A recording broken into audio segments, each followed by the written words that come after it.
I'm a complete lawyer. I'm a complete lawyer.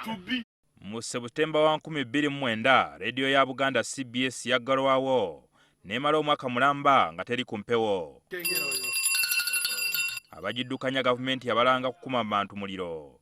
Ku lw'ebyo ebyaliwo Katikkiro bwe yali agaaniddwa okugenda mu ssaza lya Ssaabasajja eri e Bugerere. Layisinsi ebakkiriza okuweereza ebigenda ku mpewo yabaggyibwako.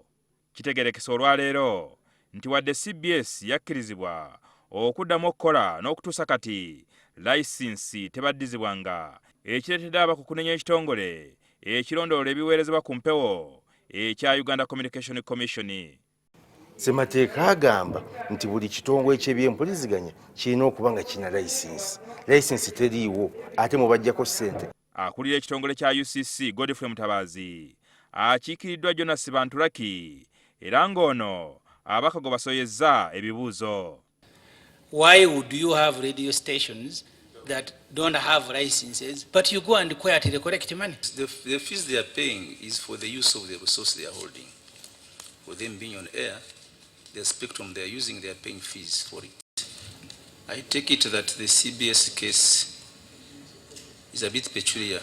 Bano oluvannyuma bategeeza nti Godfrey Mutabazi ataliiwo ye yekka ayinza okwogera ku bikwatagana ku layisinsi ya CBS. The matter for CBS should be reserved for the substantive ED to answer. Nti mwami Godfrey Mutabazi yalina ebisumuzo bya CBS okugiwa license. Gwe bw'otugamba nti ekyo mutusonyiwe, Mutabazi yekka yalina okukiddamu. Kiba kitegeeza nti waliwo omuntu ali waggulu w'amateeka. Abaka bakizudde nti bano etteeka libawo obuyinza okuteekawo emitendera egigobererwa ku biweerezebwa ku mpewo mu ggwanga lyonna naye tebakikolanga.